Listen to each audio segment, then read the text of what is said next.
Hi there. So I'm Mark Puddick here. I'm going to go through the next section from the search series that we've been doing here. So this one is, we're going to demonstrate here a little bit about building intelligent knowledge bases from your, that will allow you to talk to your enterprise data. So let's get onto it. So we're going to start with this sort of information paradox. Most enterprises these days, they generate data exponentially. They've got lots of data. It's very hard for employees to find that data, and traditional search returns maybe that document, but really what people want are the answers to that. There's some stats around that said knowledge workers spend about 2.5 hours daily searching for information. And we want to envisage a world where people can just ask questions of that data and get it a lot quicker to reduce that 2.5 hours down to barely anything.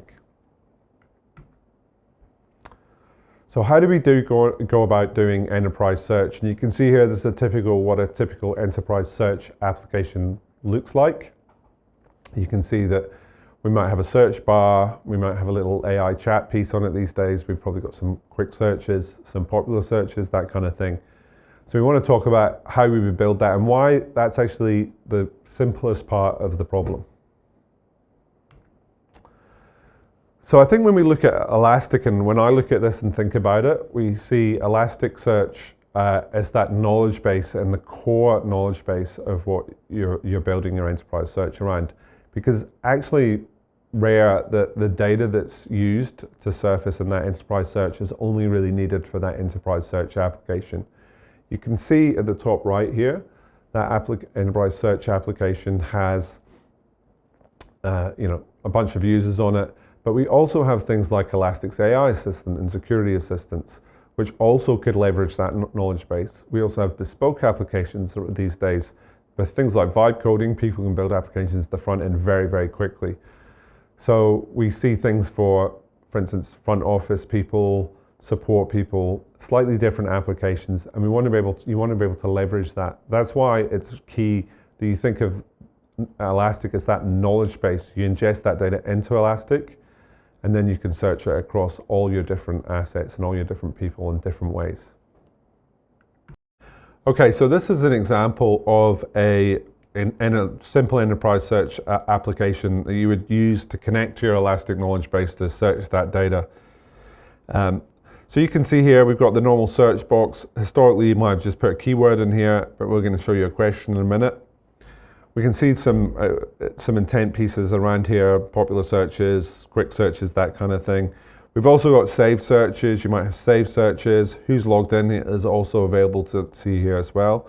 You can open up a little AI chatbot and start asking questions, which is kind of normal for these type of applications these days. Or you can just ask your question in here. So we can say, what are the process automation guidelines? And you can see here we've got a little, based on the top three, we've got a little very quick simple overview here of what it's found and basics around it. But you can see here we've got the documents, and the first one here is the process automation guidelines. So maybe we want to look at that, and maybe we want to also look at this architecture overview as well, and we just want a little overview of that. We can check those and we can summarize the two of them together just to see. So again, this is just a very simple vibe-coded application that we built really quickly just to demonstrate how we can use that knowledge within our knowledge base to provide that front-end interface for a group of users. The key thing about this is it's all based on that core knowledge base. So if we go back to the slides now, we can start talking a little bit more about how that knowledge base is built out. So we come back to this search relevance pyramid, and we talked about this in the previous section, and this is again where it's different from having your lots of disparate knowledge bases or databases and that kind of thing that we're then trying to merge. Maybe in some agentic space these days, it actually makes a lot of sense to bring that into Elastic. So you ingest it into Elastic as you normally would, and then you have a very consistent search across all of that. And that search can obviously vary depending on what your end application is, because we are looking at it as a knowledge base. But again, you can then move up that pyramid. You can then talk about things like learn to rank to refine those results. You can look at query rules to boost results, and that late stage re-ranking. This is again where we differentiate a lot from, say, just a database or a collection of databases and trying to merge this together in a sort of application level. So the basic requirements to be able to do this is you're going to need things like keyword search, and semantic search is kind of a no-brainer these days. You want to be able to ask questions of that data. You also want to be able to search for images. Images and diagrams are essential these days. And especially in enterprise data, I've talked to many different companies and many different industries, and one key thing about them all is they all have a lot of diagrams that they want to be able to search, to be honest with you. So very key to be able to have a good strategy on how you're going to do that image search at scale. Things like geolocation is obviously essential as well. Where are people searching from? And personalization is really the key one. If I'm an engineer, I want to get engineering documents. If I'm a marketing person, I want to get marketing documents. That's basic personalization, but there's actually a lot more to it than that. We might want to use things like what you've searched for before. We might want to use different tags around why you would be looking for one thing over another. This is personalization, I think, is key to get a great search experience for people. And for things like agents, agentic agents that actually want to be able to use that as well, you actually want a personalized result for those as well. This all starts with the ingestion of a document, and there's multiple parts of that document that you want to be able to ingest. So key one is text. Most documents have a lot of text in them. We want to be able to chunk that. We want to be able to have semantic embeddings on it. We also want to have lexical search in those documents. Think of data sheets where you've got part numbers. So a good use case for lexical. There's often diagrams, things like graphs, images. We want to be able to use things, we want to be able to either caption those or use things like Copility to bring those into Elastic as well to make them searchable. And then there's metadata. Again, going back to things that really helps with things like personalization. If we know it's an engineering document, if it's come from a particular space in Confluence, for instance, then we want to be able to tag that so that we can use that and we can make sure that we surface the correct documents to the correct people. So the first thing we have to bring that data in is semantic text, and that makes things really easy for us to bring our text in and get that semantic meaning of it. It's going to bring that data in for you, it's going to chunk it up for you, it's going to then do the embeddings for you, so it's all done behind the scenes. Makes it extremely simple to get that data in. When we have the images, we talked about this earlier as well. We have Copility potentially, where we do multi-vector. Can be a little bit slow because we've got multiple vectors to search, so we probably want to narrow it down before we do that search. We could do a single vector, probably going to work quite well for things like photos, or we do captioning, it's probably going to work well for diagrams. Again, it will allow us to bring that data in, convert it to text effectively by asking the LLM to describe the image. And then we can embed that text along with the rest of the text in our document. It's just another chunk with a link to the image, and it will allow us then to search that transparently to the way that we search all of the data across our knowledge-based search. So let's go into a little bit of an example on how we would do that. So you can see here that we have a graph in the top left-hand corner. That graph is for the widget XYZ. It's a temperature versus time graph, so we know the temperature of something after a piece of time. So I've got an example here. I've used Gemma 3. I'm going to say describe this image, and I'm going to get the answer out, which is going to be a graph of widget XYZ with temperature against time. We then take that piece of text. We'll probably actually have a little bit more in reality text that we would have in there, but we're going to take that piece of text. We're going to embed it with our model of choice, whether we're doing our semantic text or our normal text with, and we're going to index that as a chunk along with our text. So we've just basically got another chunk in there. And we also store the image URL with that. So now we've stored that information. It's searched pretty much the same way as our semantic text. It's very easy to do. And we've got some extra data when we want to drill down and have a look a bit more of, we want to ask further questions of that images. So we'll come back to this a little bit later on how we actually search it and how we can do some clever things around that. Before we do that, I want to just talk a little bit about attribute utilization and how we start to measure intent. So you can see here that we've got our enterprise search application, which is sitting on top of our knowledge base. If you remember correctly, we look at Elastic as the knowledge base, and this just is an application that sits on top of it along with other applications. But there's some interesting things around this application that we can point out for when people search that can give a bit of an indication of what they're searching for. So you can see here, they're asking a question, what are the latest release procedures? So we know who's logged in. So we know that John Smith, who's our CTO, so he might want more high-level documents. So we've probably got some tagging and some metadata that will help us decide that. We can see there's some popular searches on the side there. So if we hadn't typed in that question, we may have just gone to those popular searches. Those popular searches themselves may have been selected based on who I am. And we've also got some quick searches here, so that's relevant content based on the person that's logged in. So you can see we've got that signal of the location, which is an implied intent. And we've got some of the popular potential searches that they've done in the past. So we can populate that quick search as we know that they might be looking for these kind of things. So this is some of the intent piece that we talked about before. Again, when I mentioned it before, I talked about like a supermarket and apples. If you search for an apple, if you're on the front page of the supermarket, you probably want the fruit of an apple, but if you're in the cleaning products, you probably want apple cleaner. So where you're searching for things is key to the intent that you have. We also want to bring in other metadata. We've talked about this a fair amount as well. We want to bring in geolocations. So where are not only the documents live, but where do the people that are searching for those documents live, or where they're relevant for. We also have things like tagging and filtering, so we want to bring in tag data so that we can use that to filter. You may want to say, I'm only interested, for instance, in SharePoint documents, so you maybe have a filter for that. But we also have tags on there to say this is, say, an engineering document, which you can boost that up if it's an engineering. And one thing we haven't talked too much about is document level security. So the other thing that we would also always bring in with those documents is who's allowed to see those documents.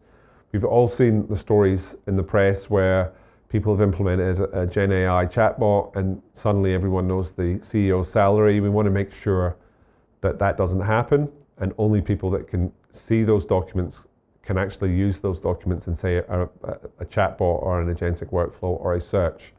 So that's where document level security becomes very, very essential to have as from an enterprise feature. We also would talk along with that is around auditing. So when people do a search or when people do a question from a chatbot and we get context around it, we will also audit that. You also want to audit that so that you can check to see who's seen what. So if someone does see the CEO's salary, you can actually work out how they saw the CEO's salary rather than just trying to guess that it maybe you fine-tuned your LLM with the information that it shouldn't have been fine-tuned with. By doing it this way, you can actually see who saw what. So now we want to search this data because we've ingested it. So we want to be able to ask questions of what we've answered. We've talked about this previously, but we want to be able to say, we want to ask a question on that data. We do get occasion. We still have cases where there's a keyword search. Parts number search is a very good example of that, or we're searching for widget XYZ. But we also want to ask questions. So in this one, we've got how do we handle internationalization and localization in Project Zeta, and we want to get a response back from it. We also want to have citations on that as well, generally, which is more the traditional search. So semantic text, we've already ingested with semantic text, so that's made it very easy to do that semantic search, because now we just search that text field as we'd normally search a normal text field, except we're doing a semantic search on it rather than a lexical search. Now, we'd obviously combine that potentially with lexical search as well, and that will help us if you ask for something with part numbers. And I'm going to show an example in a minute where you can see that. So with hybrid search, we're going to combine those two things. We're going to take a keyword search, we're going to take a semantic search, we're going to retrieve both of those documents, and then we're going to combine those together using either reciprocal rank fusion, or we're going to use a linear combination to do that. And that's a very simple way for us to do hybrid search. We see most use cases ending up requiring hybrid search. It's not that frequent that we see just semantic or just lexical search these days. Most use cases have a hybrid search with them. So going back to our image that we've ingested, we want to be able to now ask a question of that image, right? So we want to say, what is the temperature of the widget XZY after 2 minutes? Now we could use Colpally potentially if we'd already done this. We'd probably have a reasonably slow search because we've got a lot of vectors to search, and we may or may not, we probably find the image potentially. We may not get an answer to that question.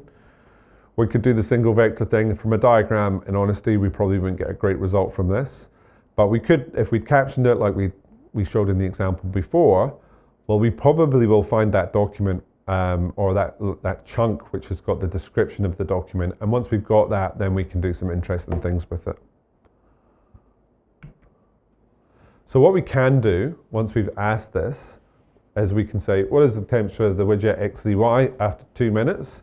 So we find, let's say we've got our search tuned well enough that we find that chunk, and that should be reasonably simple.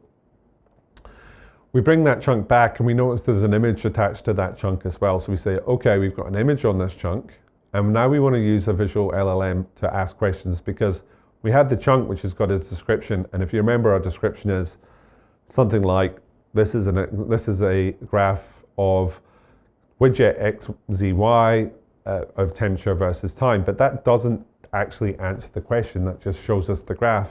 And we actually just want a textual answer to that question. So what we can do is we can then, because we've stored that URL for that image, we can now take that image, we can pass that into a visual LLM, and we can ask the visual LLM that question.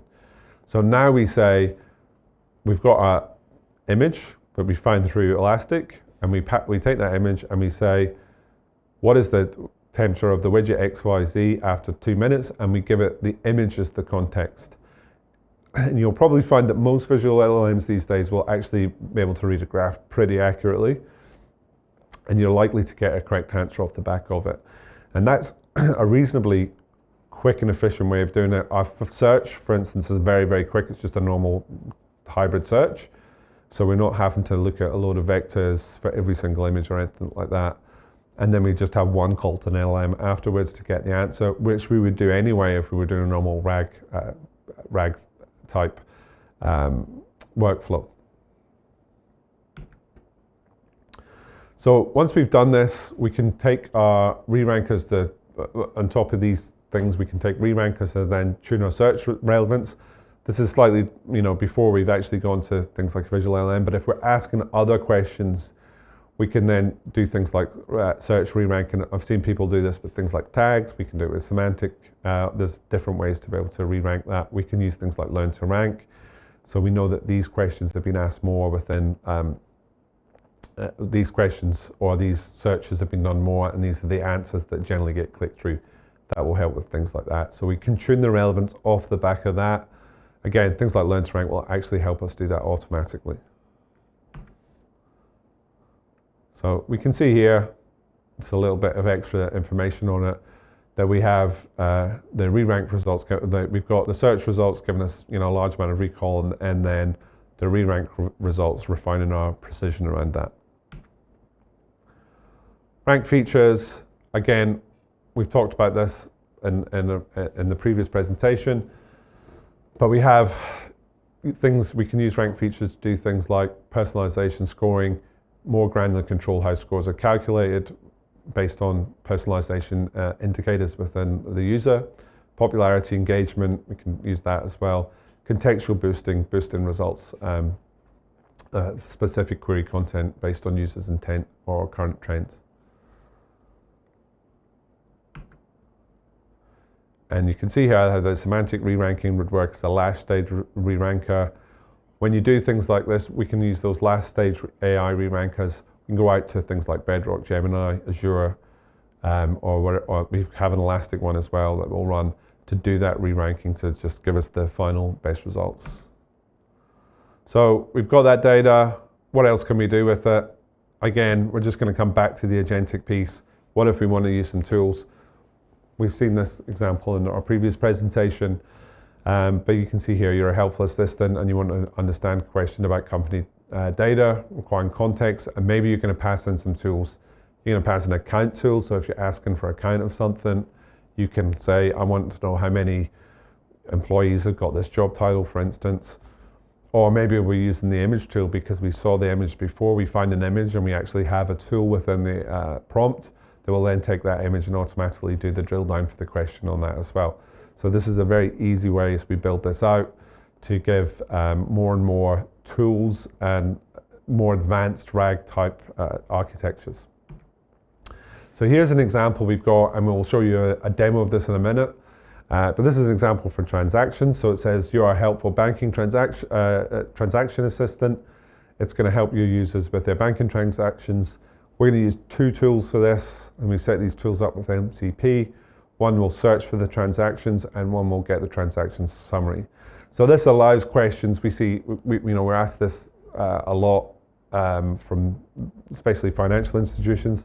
People want to ask natural language questions of their transactional data. So they want to be able to say, how much did I spend last week in groceries? What's the overall spend on, give me a summary of my transactions on gas or petrol in the last year. These are the things that people want to do. So they want to be able to, so what we do is we create tools for those, we give the prompt that, and then we can go through and get a good answer for these rather than just doing a very simple basic RAG. Okay, so we talked about in the slide, we talked about building out two agents. One is to search for transactions based on different parameters, things like dates, times, categorization. And the other one was to give a summary of transactions over time. So we've got a little Streamlit app here. And you can go and look at the code for this if you like. But this Streamlit application will show you, it's got two MCP agents on it. One is the one to go and do the search for the transactions, and one is to get the summary from the transactions.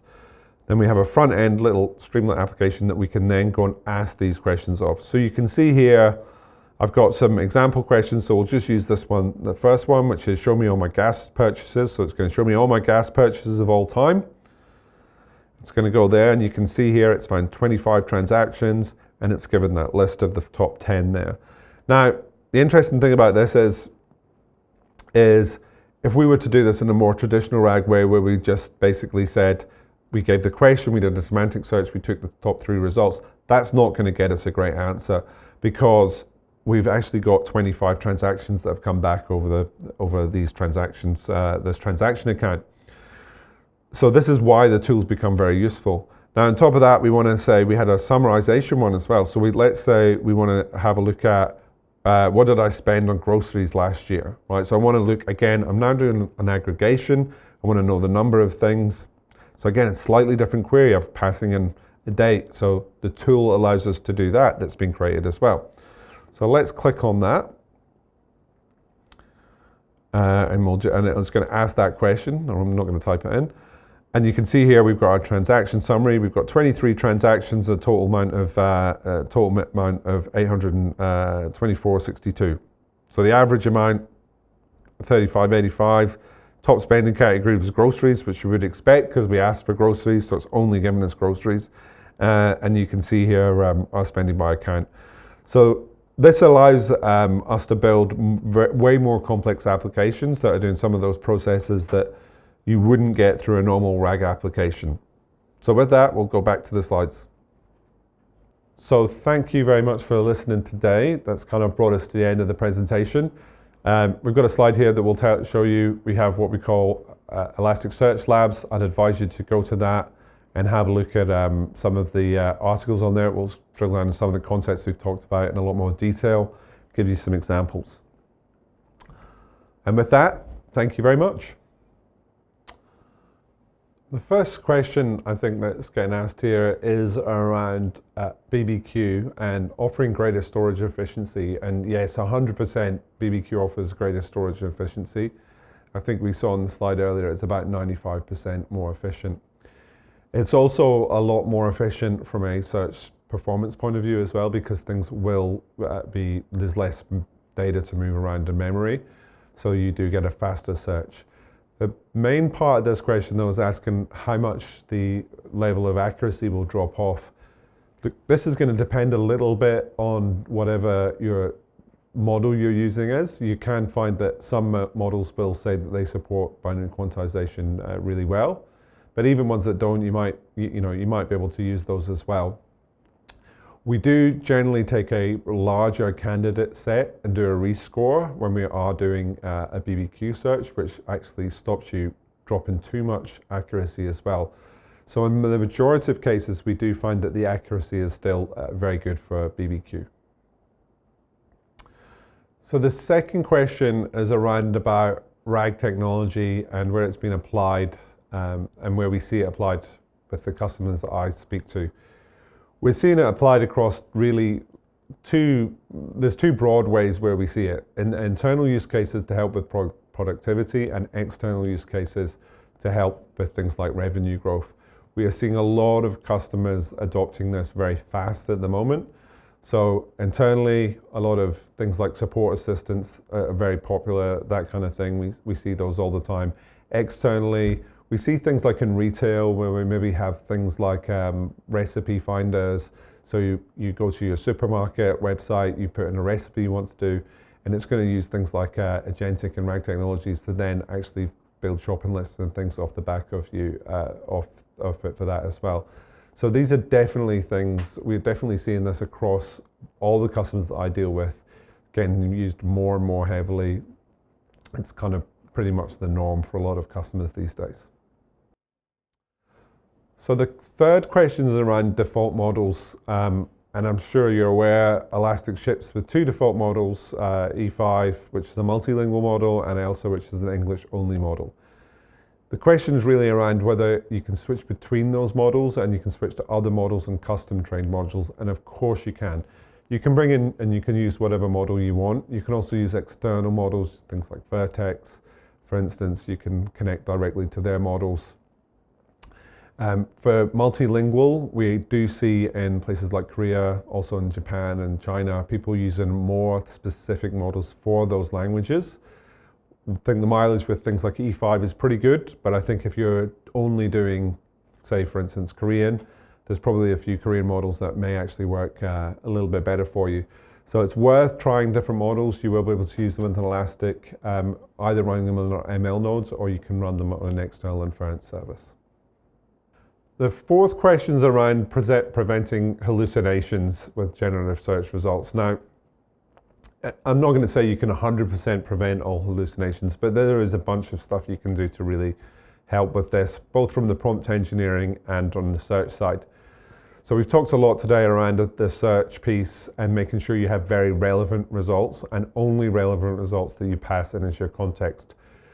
Then you need to make sure your prompt's engineered in such a way that you're saying only use the context that I'm passing in to generate the answer, and if you cannot generate an answer off the back of that context, then you can tell the LLM to provide I can't answer that question type responses.